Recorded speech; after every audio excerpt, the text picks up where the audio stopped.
All right, here we go. It is Wednesday night, and we are going to jump right into tonight's discussion. As promised, we're bringing back the 4 agreements. There's been a number of requests for me to bring back the 4 agreements because they have had a profound effect, not just on my life, but on so many other people. So what we're going to do over the next 4 weeks is discuss the 4 agreements. We will bring in the second book, which is the 5th agreement, and then we're going to get into a whole nother level. So for the next 10 weeks, we are going to do a deep dive into personal growth and leadership development based on a couple of powerful books that had a huge impact on me, and from many of the conversations I've had with others, has had a very profound effect on them as well. Trying to get my video set. The little camera stand seems to be on its last legs. So, the first of the 4 agreements is called Be Impeccable with Your Word. And I'd like this to be as interactive as possible because we all grow from different perspectives. Now, the term be impeccable with your word means different things to different people. And so I'm going to pause for a second and give each of you the chance. If you have an answer or if there's something that moves you, please go ahead and type in what you believe be impeccable with your word means. Because again, there's no right or wrong, but I'd like to make this a progression, giving you the chance to throw some things out there versus me just speaking. And welcome to all of you. We're jumping right into it. You can see my shirt is drying out. I was racing home from the gym, got a quick shower, dropped a text saying we're going to start at 8:20 sharp, and that's why I launched right into tonight's training. So be impeccable with your word. I see do what you said you were going to do when you said you would do it. Perfect. Be careful what you promise before you promise it. Perfect. There is no right or wrong. I really would like to get your feedback here. Say what you mean what you say. Perfect.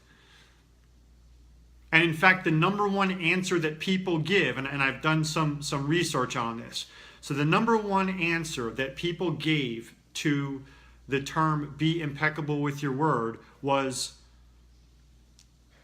means always tell the truth. So we've gotten 3 or 4 versions of always tell the truth.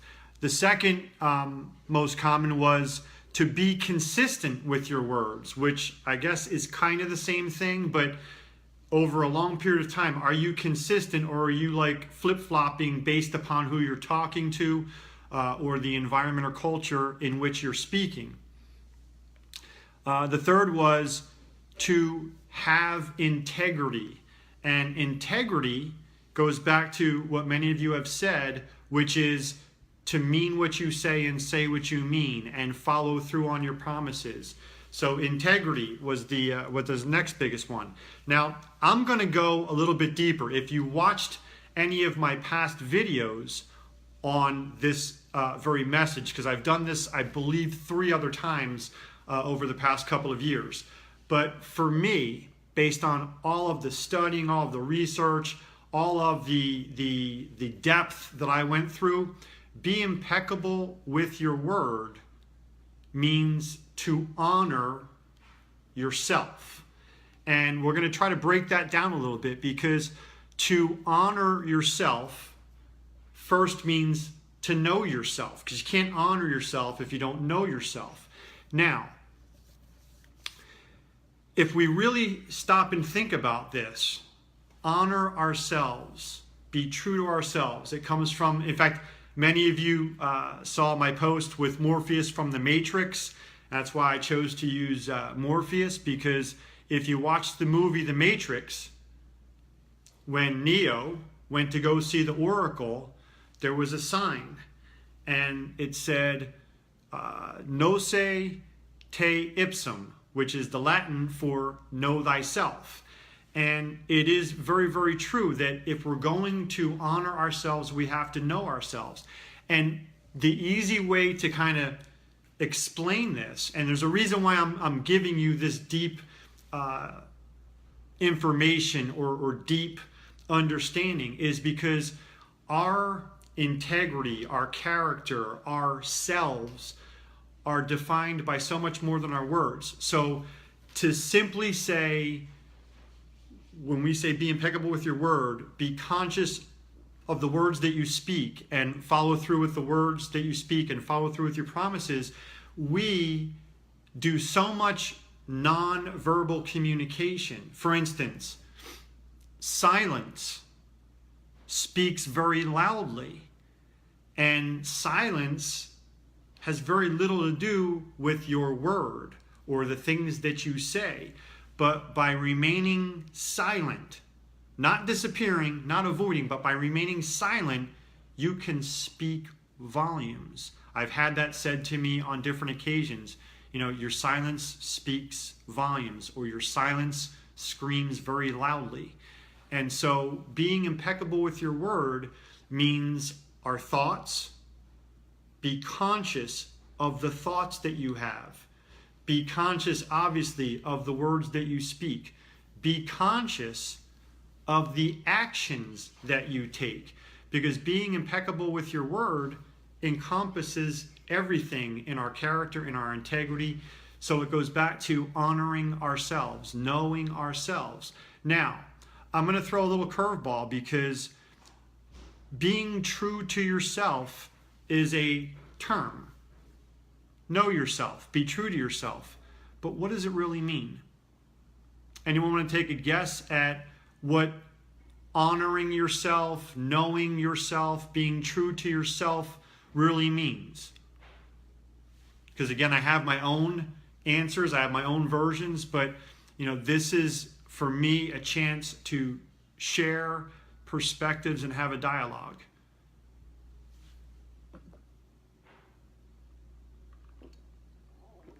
What does it mean to honor yourself, know yourself, or be true to yourself?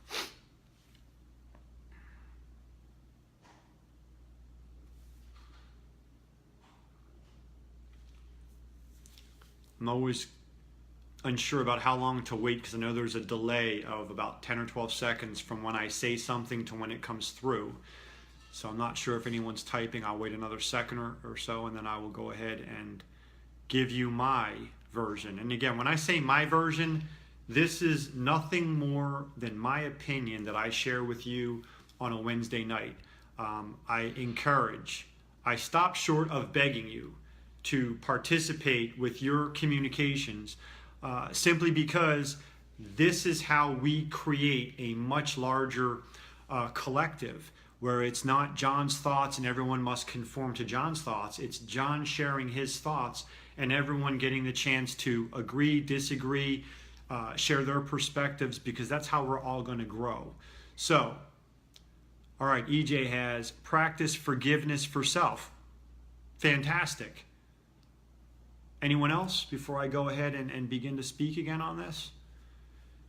Because for me, being true to yourself, honoring yourself, means to live without the fear of being judged. Now, we've talked about that being living an authentic life, living your authentic life without a mask on.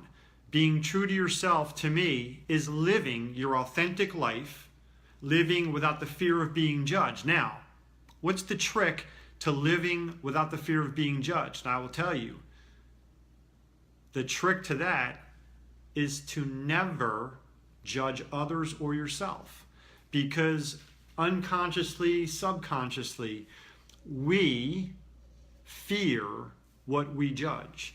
We fear being judged because we judge others or we judge ourselves. So, how do we honor ourselves and live a true, authentic life?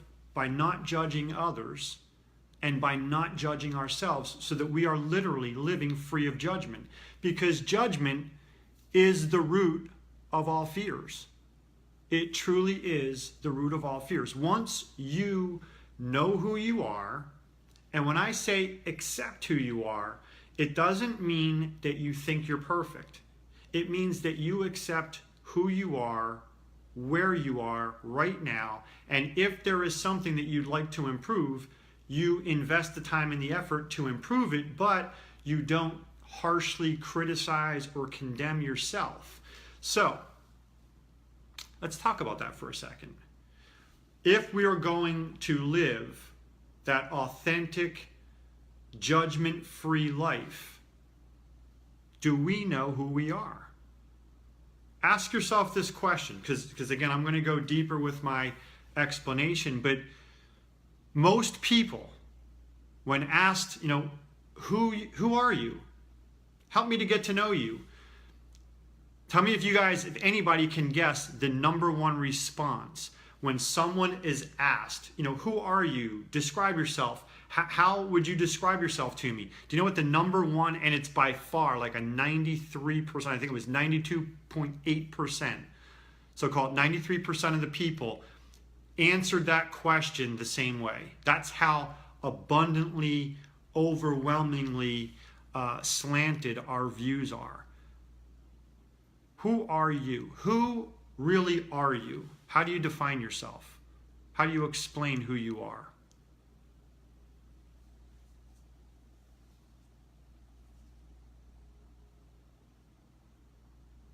Anyone have a guess? I always wonder if the delay is you guys are Googling stuff when I ask it. Because again, there's not a right or wrong. I'm not trying to trick you. There's no trick questions here. There's no test. I come to you on Wednesday with lots of conversations that I've had during the course of the week, bringing this. Okay. Bingo. EJ, you hit it. Over 90% of the people identify themselves by their career. And those that don't identify themselves by their career identify themselves as a mom. Because it was one of the top quote unquote descriptions. I'm a mom, or I'm a single mom. Now, this is the craziest thing. We never really had a chance. We are born. And so when someone says, who are you? It's almost an unfair question because, and I'm going to go ahead and kind of quote some of this, we never really got taught to learn who we were. We were never taught who we were. We were told and taught and given labels and described who we were, but we were never taught how to figure out or how to find out who we are. Now, I'll give you a couple of examples of this. The day that you're born, think about it, you're born. Some of you are parents. Some of you are parents of newborns. So this is not a criticism because I was both a child and a parent in this paradigm. But the crazy thing is, the day that you're born, you're given a name. So you're given a first name and you take the last name of one of your parents. If you were adopted, you take the last name of your adopted parents. So think about the number one most identifying thing about us is our name. We didn't pick it. It was given to us. We were given our first name and we were given our last name. The moment that we're born, we're labeled with our ethnicity, we're labeled with our race, we're labeled with our nationality. So we had nothing to do with that. We had no participation in that. It was given to us upon birth. We were given our religion. Even if it was no religion at all, we were given. We didn't choose it. We were given it. It was given to us by our parents or whoever raised us. We were given our political affiliation. Given our political affiliation, what we identify was given to us, again, by our parents. Sometimes it was generational. We were given our class. So whether we were white collar or blue collar family, whether we were lower, middle, or upper class, whether we were upper or lower middle class, we were given all of those labels. And I'll stop there because I could go on and on and on. Those were all labels and descriptions that we were given the day we were born. So again, I ask you, how is it that we come to learn who we are if we were never even taught to ask that question? We were never given guidance to investigate and discover that, and instead our entire world, and again I preface this by saying this isn't a criticism or a judgment, because we all went through it, including me. I not only was a recipient of it, but as a parent I did it to my own son. We are literally born, and everything in our environment is given to us as our labels and as every type of possible characteristic that we would identify with. So how is it that we ever come to know ourselves? And if you really don't know your true self, how could you possibly ever honor yourself? Which goes back to the number one first agreement: be impeccable with your word, which is honor yourself and be true to yourself. So the reason I'm talking about this tonight is so many people are struggling to identify things, or they're now in their mid and late adulthood realizing how distorted things have been. I've shared my journey over the past 3 years, but when I'm being honest and I'm putting this out there, it was at the age of 45 years old when I even began to realize I didn't know who I was. Now, again, I say this very humbly and very sincerely so that nobody takes it the wrong way. My parents instilled upon me all of who I was. They gave me my moral compass. They gave me my sense of self. They gave me everything. So I'm very, very grateful, but I was a product of all of that. And so if I'm being honest, when I say I didn't really know who I was, I didn't even know that I didn't know who I was. If you can think about the first stage of learning, you don't know what you don't know. I spent 45 years in that stage of not knowing that I did not know. And through a series of events, upon turning 45, it became very clear to me that I had been existing in the world that I was born into and that was presented to me, but it didn't really fit my moral compass or my inner guidance. I shouldn't say my moral compass, because my moral compass was always on point, but my inner guidance. Okay, we all have intuition. Some people call it the little voice in our head. Some people call it the gut feeling. But it's basically, it's your inner guidance. It's your intuition. And let me try to put it this way. I was a type A. Does anybody know a type A personality? I was a type A personality. I was ultra competitive. When I say I was ultra competitive, I was a hyper overachiever in every area of my life.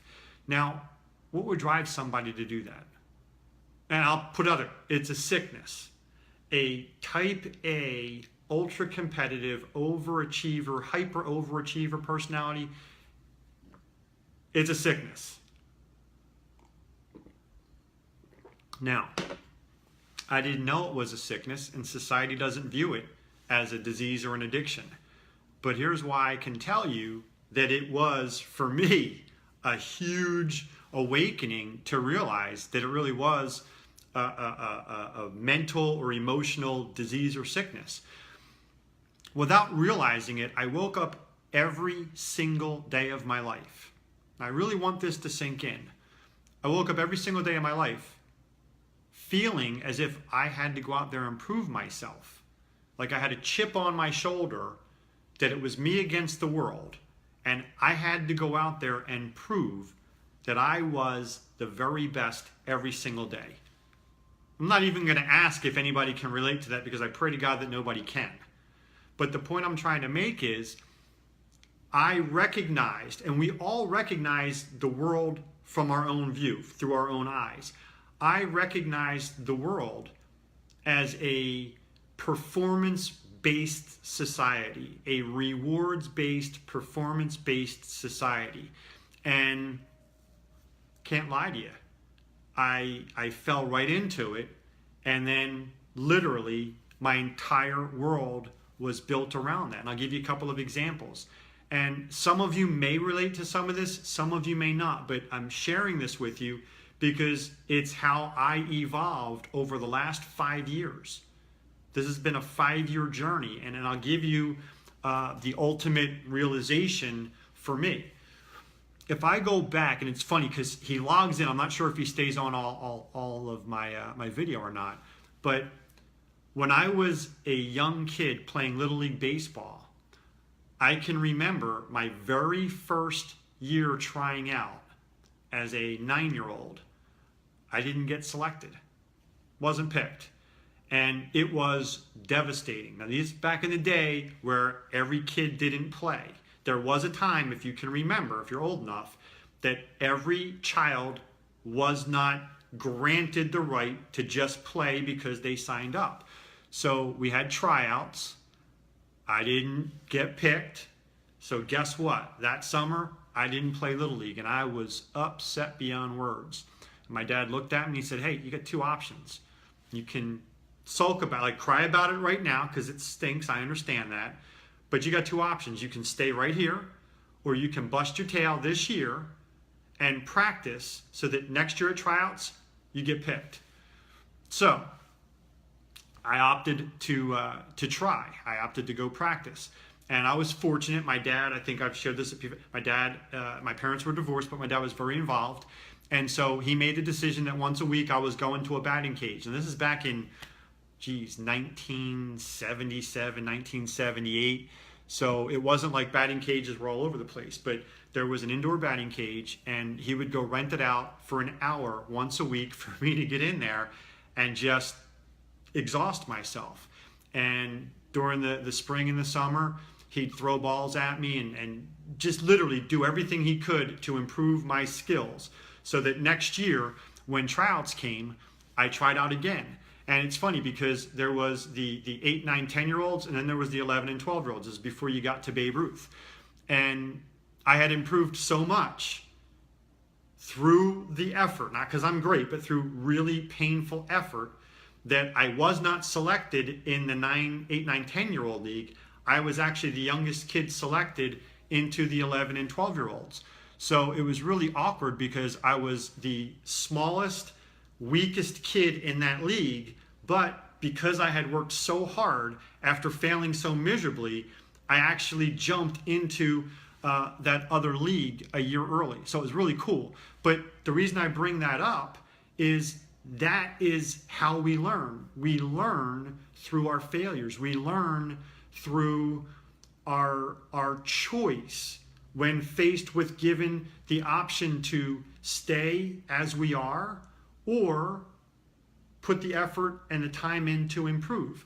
So that is where my type A, ultra competitive, hyper overachiever mentality came from when I felt the painful sting of being cut, not being selected by any of the teams in Little League. That's how bad I apparently sucked, that no one wanted me as a 9-year-old. But given the choice, I didn't say baseball's not for me because I wanted to be a baseball player. I didn't say, oh, it's all their fault. I blamed myself. I attacked myself. And thankfully, my dad said, hey, when you're done sulking, let's go to the batting cages and teach you how to be a baseball player. And so we're all given those choices. Now, as much as that was an awesome feeling to get selected, it sent me on a trajectory for the rest of my life that forced me mentally and emotionally, for some reason, to never, ever experience that pain again. I'm going to pause there because I want that to sink in. The pain of being dismissed and ignored and rejected by every Little League coach when I was 9 years old forced me into the performance-based, reward-based world of you better bust your tail and you better make sure you're better than everyone else at everything you do so you never experience that pain again. Someone give me a thumbs up or a yes if you can understand the absolute damage that that caused at 9 years old.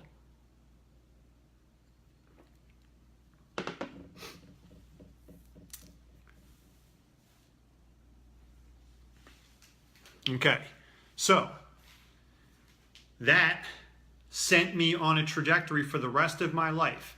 Not because I wanted to show that I was better than anyone else. I just never wanted to be exposed as not being good enough. I never wanted to experience the pain of not being good enough ever again.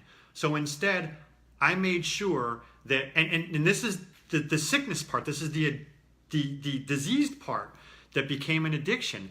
I didn't even want to get lumped in with the crowd for fear of not being recognized as the best. That's how insane it was. It wasn't enough for me to just not be last, because being last meant you're the worst. I wasn't okay being in the average group. It was, no, you need to be the best so that there's never any confusion if they're making selections again or if people are choosing teams. That's how sick it was. Now, through a series of events that I'm not going to go through right now that happened at the age of 45, I had to look back at my entire life. My life as an athlete, which, again, I told you, as a Little League baseball player, through my years as a collegiate swimmer, my years as a professional triathlete. So I went on to have a really personally satisfying, successful career as an athlete. In business, I've been a full-time entrepreneur business owner since 1991. And so in that respect, I've had a full sense of satisfaction as a successful business owner. And at the age of 45, when everything really was stripped away and I was broken, shattered into tiny little pieces, and I had to look at my life and realize, you can't be measured by your physical strength and your athletic ability anymore, because I had we'll just call it a career-ending bicycle accident when I was run off the road by a hit-and-run driver. So that car accident that drove me into the hospital gave me the ability to never again judge my worth based upon my physical ability or my athletic ability, because it was done. I was just grateful at that point to be alive and not be paralyzed. In business, same thing. A horrible series of events stripped me of a very successful business venture that left me scratching my head saying, you got to be kidding me. Like, how in the heck do I rebound from that? So I could not on any level define my self-worth from business success or financial, because I had it stolen. I had a complete thing stripped away and stolen from me. So when you get put into that situation, you really understand what make or break was. So that began my journey of really figuring out who I was, not the label of athlete or businessman or whatever else. And so in doing that, and through that evolution, that process, I can say to you that today I actually have a different mindset. And that different mindset allows me to legitimately say the following statement that I never thought I would utter before. I now understand the importance of every child being selected, to participate and play. There was a time that never, not only did it not make sense to me, I would have fought against it with sincerity, not like with anger, animosity, but with sincerity, saying, no, it's important for kids to experience the pain of that failure so that they go.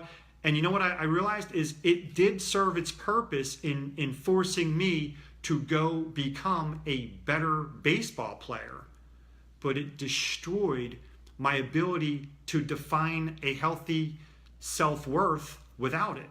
So my point in saying this is that today I can sincerely say that there is an extreme, very important need for us as a society to remove the performance-based and the rewards-based requirements for people to find and define their own self-worth.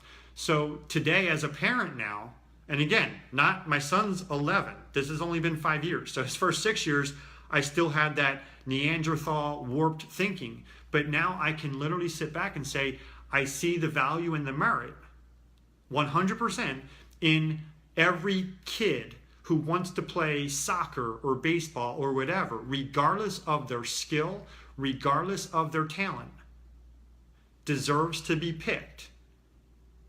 On some level, they all deserve to participate. Now, I have not yet gone so far to the other side that I agree with, let's not keep score, there are no winners or losers. I haven't gone that far.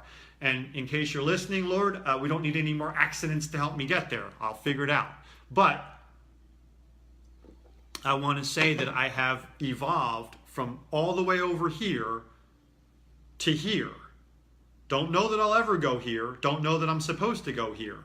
But I now understand that we, on every level, we as a society owe it to each other, but more importantly, to the children, to encourage them and to create an environment where it is not just safe, not just acceptable, but it's encouraging each child to find their self-worth in whatever it is that they want to do. Now, I have experienced it personally in that my son, who I love dearly, has zero interest in sports. It defined me as a child. It defined me as an adult. I was a triathlete. I was a professional triathlete until the age of 27 or 28. So it was who I was. And I only stopped because my herniated discs in my back would not allow me to continue to compete. So for me, it was who I was for more than half of my life. Now I've got a son who's 11 who does not on any level at all identify as an athlete. He has no interest. I had him try soccer. I had him try baseball. He's just not interested. I had him try basketball. So thankfully, I now can look at him, and instead of getting frustrated, instead of trying to force him to do something that makes sense to me, I'm able to support him and encourage him in finding out whatever it is that he loves, whatever it is that he will find his passion in. And that's, I guess, the message I'm trying to deliver right now, that on a microcosm, it's helped me with my son.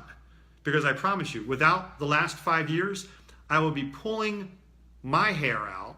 It'd be longer than it is right now from all the pulling. And I would be driving him insane because I'd be forcing a square peg into a round hole, because it's clear as a bell that he has no interest in sports, and it's the only thing that ever mattered to me and that I identified with. So how do we take that now to the rest of society? How do we create the environment where it is safe, it is acceptable, and it is encouraged for people to find out who they really are and what their passion is, and do it in a way that honors both themselves, because it's honoring yourself, and honoring the collective, because I still believe that every single one of us should be 100% free to find our passion, to follow our passion, and to live our passion, provided we do not harm anyone else. I have to add that in there, because that's where I think there are people, there are politicians, there are groups of individuals that take it too far to the other side. Because taking care of you, doing what you want, honoring yourself is important, but not at the expense and the risk of harming others. So the message tonight, and again, I'm encouraging you / begging you to comment. I'm glad that you're here. I'm glad that you're watching, but I'm asking you to comment and participate, because the only reason I do these on Wednesday nights are to create a conversation, to create a dialogue, to get people talking, so that hopefully we can get the message out there. Because as you can see, and again, non-political, non-religious, non-whatever, when you look at our society, we are so divided by the different labels.